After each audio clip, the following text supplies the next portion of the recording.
You're too smart to still believe this myth.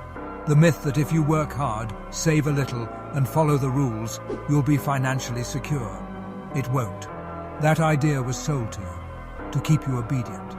He followed the plan, got the job, saved what he could, and still, month after month, his account bled dry. Not from laziness, from trusting a system designed to drain him.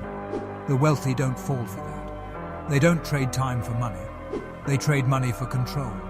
They know where the leaks are, fees, taxes, inflation, and they move differently because they're in on the design.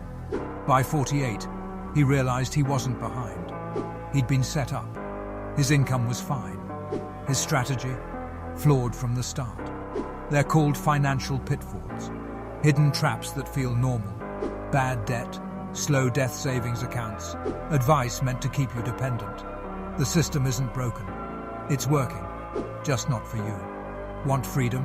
Learn the game, or be played by it. If you want to grow financially, make sure you follow me. Your future self will thank you.